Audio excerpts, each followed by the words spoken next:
guys, welcome back to the channel. Today we're going to be working on this Silvia S14. We're going to go ahead and do the ChaseBays Power Steering line kit install. You may have seen our E46 video. We're going to run through this the same way. Make sure you get the most detailed information and best process to get this stuff installed. There will be a few little differences. We'll point those out along the way. Since this is a Silvia, it will differ a little bit on some of the lines from left-hand drive to right-hand drive. But we'll go through all of that for right now. We're going to go ahead and get this jacked up, get the power steering system ripped out, the reservoir, the lines, and this has a cooler on it already. We're going to take that out and replace it with a new cooler.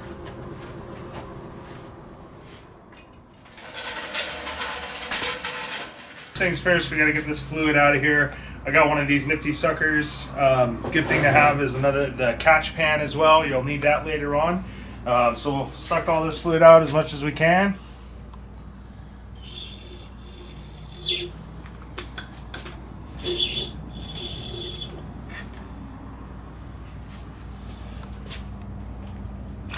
James's favorite part.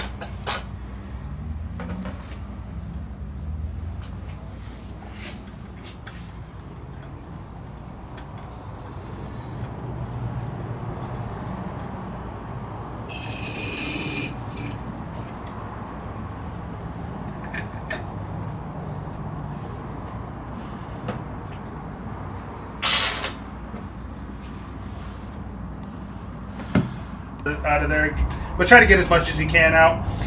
Next thing I'll do is I'll put a bunch of rags under here and I'll undo these two hoses. One's going to be coming from the power steering cooler, and then one's going to be the feed hose to the pump. So we'll go ahead and take those out now, and then we'll go ahead and pull this reservoir out of here as we have a new ChaseBays reservoir going in, and then I'll show you that next step.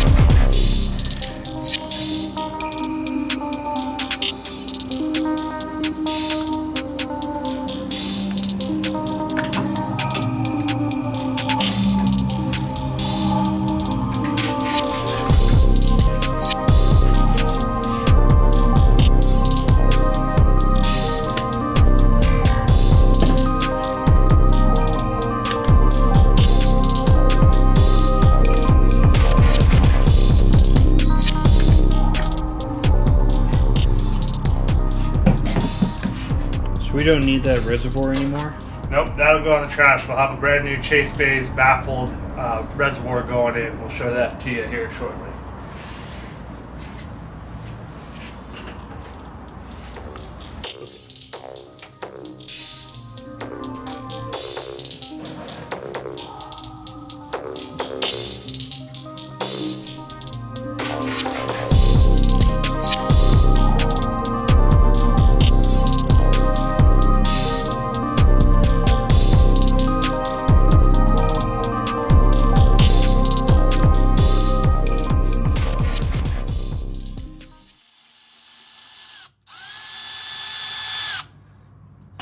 So this is one of those things that's going to be a little bit different. Left-hand drive to right-hand drive. This power steering pressure hose is going to be a lot longer since it goes to the right side of the car when you're sitting in the car. So just if you have a left-hand drive car, follow your power steering pressure line and just go ahead and undo any fasteners that are holding the line and get that line out of the car, as we'll be replacing that as well.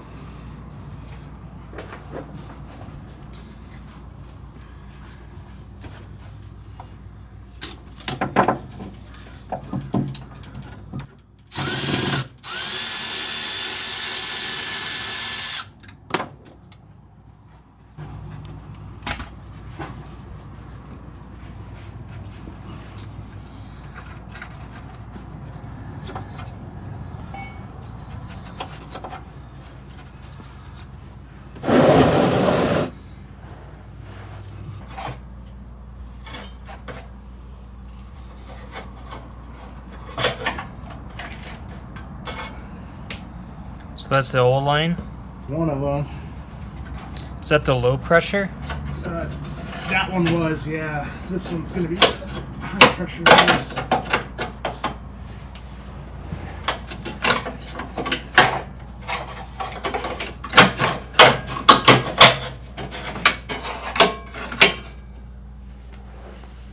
You need a 17? Yes, sir. So the next things you're going to do is you're going to undo the fittings at the rack. There's two fittings. One's your high side, one's your return side.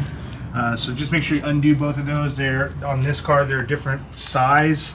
So one is a 17. The other one looks like a 14 or something like that. They're down there. Can't see down in there, but we'd find it. Yeah, I mean, it's pretty obvious. Just chase the lines, unbolt those. You're going to get new AN fittings to replace those lines. And then you'll have AN lines that'll go to those fittings.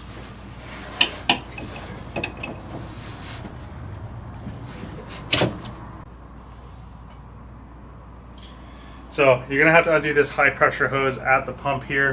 It's going to be a 24 millimeter banjo bolt you're going to undo. Sometimes the fitting that goes into the pump can come loose too. So you may have to put a wrench in there, hold that, and then break that banjo bolt loose and then retighten the fitting that goes in the pump.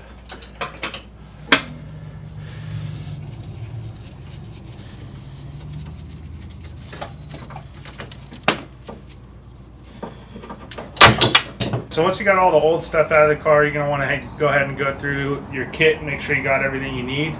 Probably should do it before you start, but I'm going to go ahead and tell you what hoses go where on the table, and then we'll show you in the car. So first and foremost, we have our power steering pressure hose. You can tell this one looks different than all the others because it handles a lot more pressure. It does have the fittings. They put them in with the hose already when they ship it. So one side, the side with the ChaseBays, will go into your power steering pump. This side, this fitting has an O-ring that goes into your rack and pinion. This hose is going to be your return hose from the rack and pinion to the oil cooler if you have the oil cooler. If you don't have the oil cooler, then it's just going to go ahead and return back to the reservoir.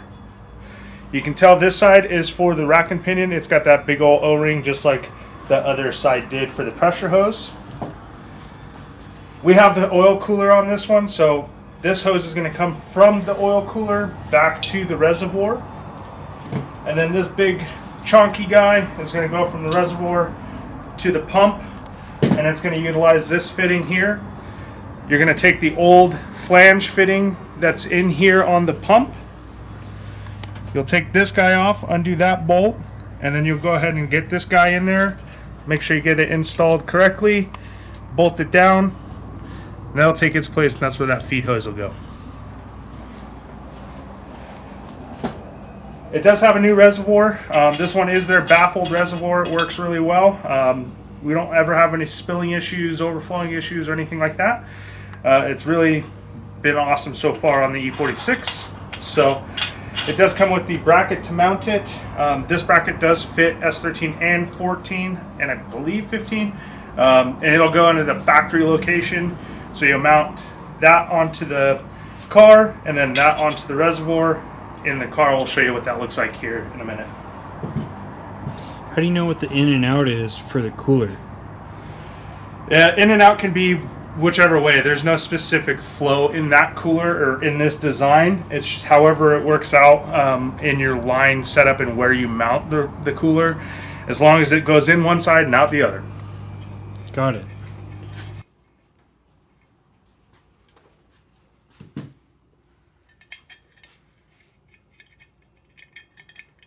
Alright, so this is how the bracket's going to go on. You're going to want to make sure you put this reservoir on, tighten these bolts down before you try to mount it into the car, because you will not be able to get to these bolts.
we're just tightening up all the lines. So we modified our oil cooler location a little bit to accept the Cetrab cooler. And then we added, since the intercooler is here, we added some heat shrink here to protect these lines, make sure they don't get rubbed through. Now I'm going to just tighten up the last few fittings here, and then we'll just kind of do a couple shots of everything installed.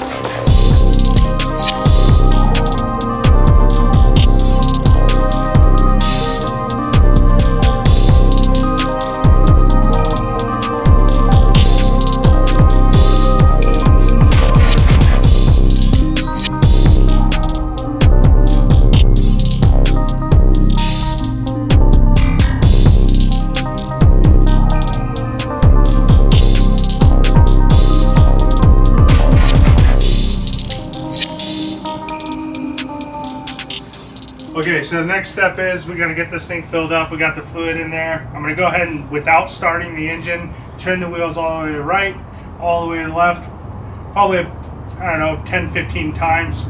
You'll probably see that there's like air going through. You'll hear some noises and stuff. Just make sure there's no leaks or anything.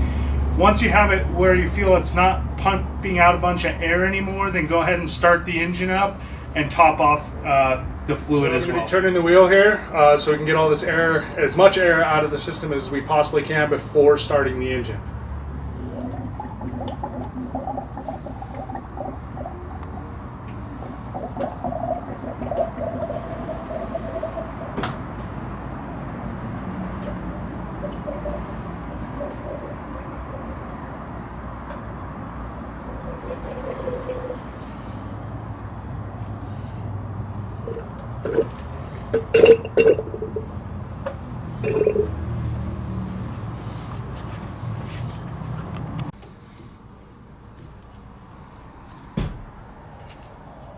Oh, she's moving pretty smooth now.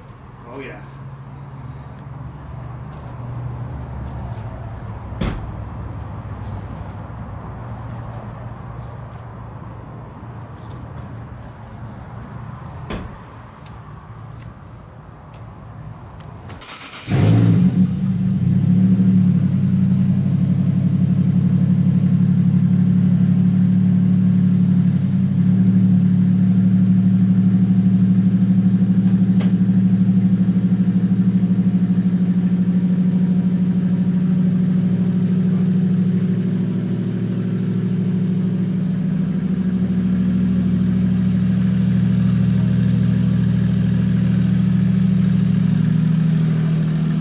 How's it look? No leaks. No leaks. We That's like good. no leaks.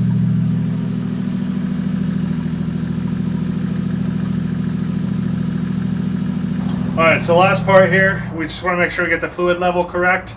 As per ChaseBays, halfway up on this reservoir is full. So we are a little over full. I'm going to go ahead and suck some of that fluid out, and then we'll be set to go, put this thing on the ground and get rolling.